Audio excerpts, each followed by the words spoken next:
If I think about the future of GBS, I would encourage all of my peers to look at where it's not about scale at the expense of being agile. It's actually both. And we need to have the opportunity to pivot. Welcome to the GBS Masterminds podcast, the one and only platform for global business service leaders to share their experiences of building world-class shared service organizations. My name is 𝗔𝗯cie 𝗦𝗲, founder and CEO of Harmonize, and I'll be your host.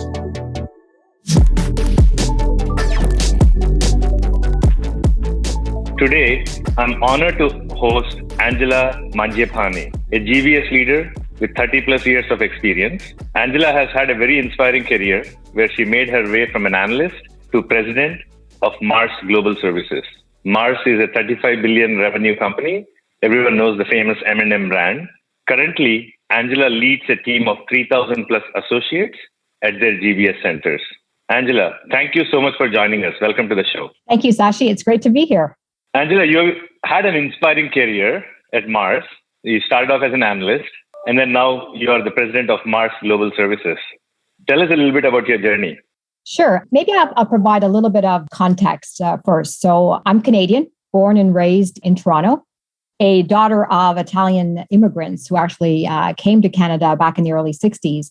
And what they ensured that was imparted to me was a strong work ethic, the value of education, because they themselves had very limited schooling, and then the importance of always giving back, no matter where you are in life or what position that you have. And it is one of the reasons that actually I've also stayed at Mars, because the values of Mars, which is very purpose-driven, principle-led organization, and it's given me an opportunity to work on 3 different continents across our various businesses, across a number of functions. So very much giving me the opportunity to learn and grow every day, but more importantly, also to provide me an opportunity of with the people that I'm leading, instilling to them the importance of also learning new skills, continually upskilling with new capabilities. That's important that we build up that human capability, as well as then, given that we're working in communities, what is the contribution that we give back?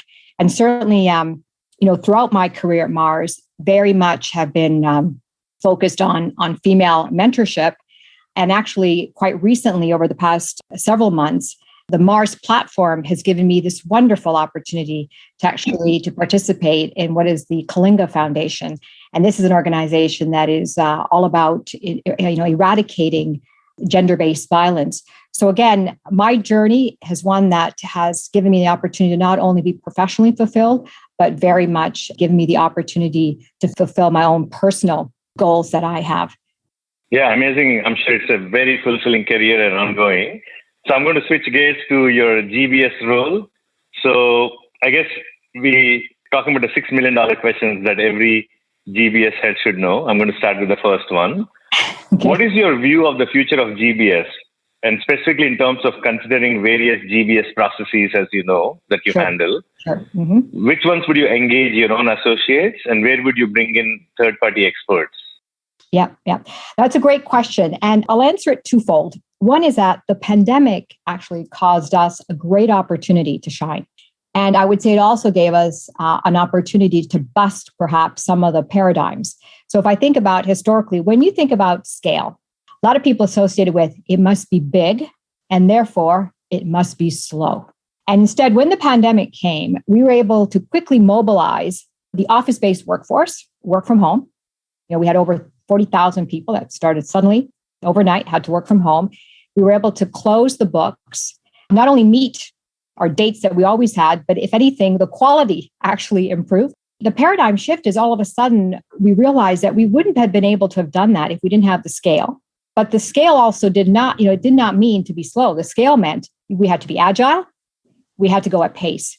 And so if I think about the future of GBS, I would encourage all of my peers to look at where it's not about scale at the expense of being agile. It's actually both. And we need to have the opportunity to pivot. So that's the one thing. The second part is if I look at also, again, what the pandemic brought, we talk a lot about the future of work, right? And this is not about return to office, very different. The future of work is how do I now look at what has to get done in an organization? And as part of our efficiency principle, right? Our efficiency principle is about, we always need to look at how we get work done and make sure that it gets done in the place where it can be done in the best possible way, right? Optimization. So it's given us this opportunity to look across the entire value chain. Let's look at what our suppliers are doing. Let's look at what our third-party BPO providers are doing. Let's look at what we need to do within the four walls of our GBS. Let's look at what the segments need to do. Let's look ultimately at what the consumer is doing, right? Hopefully it's eating our products, right? Or utilizing our services. And so we're looking at that and saying, where does it make sense for that work to get done? And where do we then provide value? So everything is about value creation. Interesting. I mean, that's a lot of scale that you've handled, and it's congratulations to you. I'm going to go to the second $1 million question. This is actually an interesting one. I would like to get your perspective, which is harmonize and standardize first or lift and shift first? It depends. I think you really need to take a look at the organization and look at its maturity, and also be very clear about what is its departure point and where does it want to go. So I can tell you what we're doing, right? We have determined over, through, I would say, experience. So I've got the scars to show forth, is that bringing it in first and then standardizing has worked for us for a couple of reasons. One is that it allows us to be very clear with the market that we've taken the work from, is let's not focus on how it gets done. Let's really be clear. What do you want to achieve? So in other words, if it's about, let's take a look at working capital, right? Because obviously a lot of the work we do is around AR and AP. Those are components of working capital. So let's not worry so much about how that process gets done. Let's look about, what do you want to see in cash? And then leave it to the GBS to figure out how do we best optimize how that work needs to get done. Ideally, we should be standardizing. If the more you standardize, the more that you simplify the way the work gets done, you're streamlining it, you're freeing up, I would say, all of associates to be able then to focus on what they need to do. Interesting. All right. So we'll move to the third $1 million question. And I've heard from various GBS leaders and shared service groups that at some point you kind of bought out, which is like it's challenging to scale beyond a certain point. So I want to get two perspectives from you. One is specifically your own experience with bots and how has it gone? What are some of the challenges? And also in general, any recommendations for selecting technology for automation?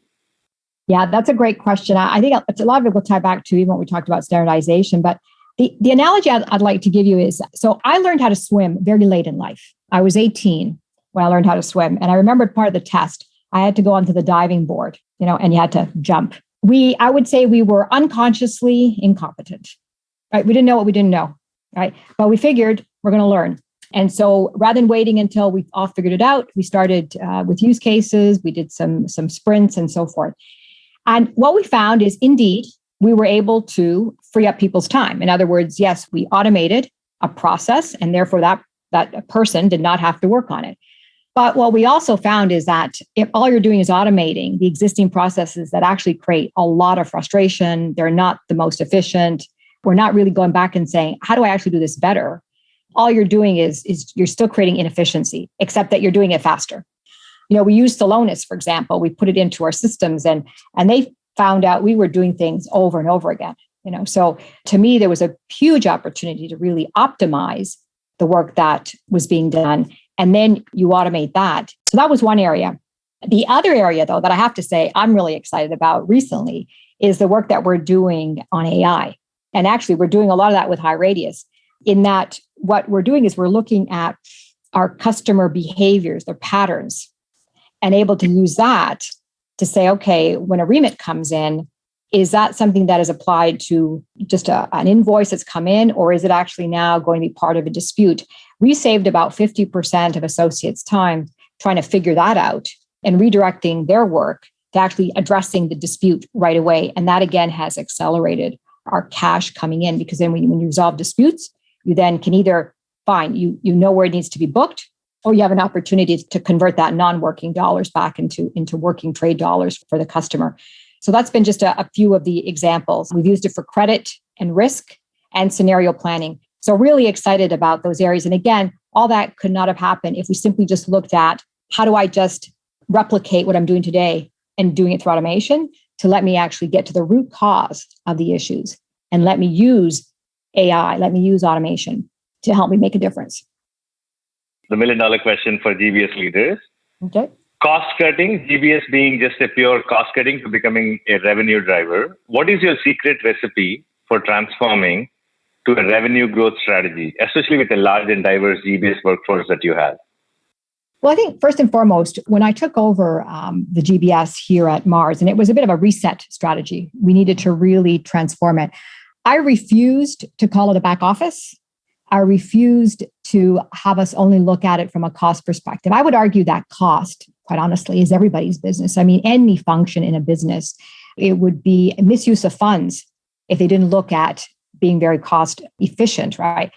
But what we looked at was it's all about creating value. So our mission is creating value, creating insights. And the way that we do that is through our scale, is through the technology that absolutely needs to be embedded, and then through our unique set of skills that perhaps aren't as readily available in the segment. So that's been our mantra from day one. And so as we look to it, we are saying, we do need to deliver on operational brilliance. And again, operational brilliance defined not just as efficient, but very effective, as well as what is the experience that we're driving so that we're really freeing up our associates to not have to worry about what I call the execution side. The other area I talked about was expertise. So we provide an opportunity, whether that's in how we are procuring, how we actually move goods. So we have, for example, a very strong team that does duty and compliance. These things are expert centers. And so we're really valuing those associates and ensuring that they develop. And I think the third part is that we never have seen ourselves as separate from the rest of Mars. We are, finally, I'm starting to see where we've got associates in our organization moving over into the segments, and we're getting folks from the segment coming in and joining us. And so this provides just a great diversity of thinking, of perspective, of experiences, and I think just makes overall Mars in total much more capable and stronger for it. All right. So we'll move to the next $1 million question, number 4. So there is a lot of confusion with the GBS leaders, what to choose. The traditional ERP, if you have SAP, then you're on the SAP HANA journey. If you have Oracle, then you're going to Fusion platform. And then there are all these modern niche platforms like Coupa, Blackline, HighRadius, of course. So what is your recommendation? How do you kind of figure out what to choose, how to bring it all together? This is certainly I would say it's the $1 trillion question, not only $1 million question. And it's a question that actually it's interesting, Sashi, because I would say that even 30 years ago, there was still very similar questions. Do we go to best of breed? Do we go to, full SAP? And so the debate continues to this day. I would say to you, there's 3 things for me. One is that first off, you do need to have an ERP model, which is handling the transactions. And we need to identify that we have different business models. But I need to make them as small as possible and have them really stick to the core of what they do, which is processing transactions. So that's the first piece. The second piece then is we have this plethora of technology solutions that you just highlighted, but we shouldn't shy away from them. And we should actually embrace them because they're the ones that can, they're basically can sit around that ERP. You'll have to understand that maybe what works for you today may not necessarily be the solution for you tomorrow. So you need to be very adaptable and ensure that you're always looking at, there's a shelf life to any decision that I'm going to make, and always review and make sure that, am I getting still the best use of it? So you never want to get into anything that is going to have you fundamentally be stuck with something for a long period of time. And then the third element of is, like anything, all this works if you got strong data governance in place, because all this, whether you go with one solution, multiple solutions, you need that data. I'm going to give you another analogy. You see, I like to do analogy. I love jewelry, so I'm going to use a jewelry analogy. So if the best way I can explain this is that I look at, you purchase a diamond pendant for your wife, right? And the diamond is beautiful, but the value of a diamond is in itself the first time cut, right? Versus I like to look at the decisions right now in terms of, at least how I see it, is like a string of pearls. And in a string of pearls, you can have different size of pearls. You can have different, you have the black pearl, you can have the white pearl. You can restring it. And actually, as you make a bigger necklace, like a longer necklace, the value of that necklace actually improves versus when you cut up the diamond, the value actually goes down. I'd like to use that analogy with my folks, which is we're really building here a beautiful string of pearls, of which we're going to have to restring potentially several times, change some of the pearls. But at the end, no matter what, it will be one that has more value than what it had at the beginning. All right. So last closing question, Angela, what would be your advice to GBS leaders of the future? And also if you can touch a bit on, since you've been a woman leader, worked your way up, a specific advice to women leaders out there, aspiring women leaders. Okay. So I'll tell you at least from my own personal learning, because that's all I can really provide. I always say to people, I'm not here to give advice, but I certainly can share with you my learning and my experience. So to your point, I would say what's relevant for a GBS, but probably for any leader, is that really ensure you don't have others defining who you need to be, that you define yourself. And the best phrase I can relay back to you is, if you can't say no, your yes means nothing. And that really stuck with me. And so again, that's why I always say to folks is really understand what are those non-negotiables and live to your values and really ensure that each and every day you're true to who you need to be. And that goes for men and women. So that would be the first thing. The second one would be in that, remain curious, see life as really an experience to be had versus only looking at that end destination. And they forget to enjoy the journey. And I'll give you a personal example. A number of years ago, I went for a role here at Mars. It was a chocolate HR role, as head of the global chocolate division. And I didn't get the job, right? Devastated, right? Because I thought, this is what I wanted. I wanted to have a career in HR here at Mars. And at the interview panel that we had, there was also the CEO of one of our pet care businesses, 𝗔𝗯cie. And 𝗔𝗯cie was based in the beautiful south of France. It was a business that's smaller at that time, but one that was growing double digit. And so he had seen me in the interview and said, I'd love to have you come over and head up HR at 𝗔𝗯cie, bring in some of the Mars signature processes. And so to me, one door closed, yes, but another window open. And then the one you were saying about in particular for females, I would say that raise your hand. Again, too often we look at roles and we say, I don't have this, so therefore I'm not going to apply. Or if I was thought of that I could do this role, I would have already been asked. And you got to bust all that, because at the end, you only can control what you want to drive. This has been a very insightful conversation, Angela. Thank you. It has been a delight to have you on the GBS Masterminds today. Thank you very much, Sasha. I really enjoyed it. That was the GBS Masterminds podcast. For more information, visit gbsmasterminds.com and make sure to search for GBS Masterminds in Apple Podcasts, Google Podcasts, Spotify, or anywhere else podcasts are found. Click subscribe so you don't miss any future episodes. And on behalf of the team here at High Radius, thanks for listening.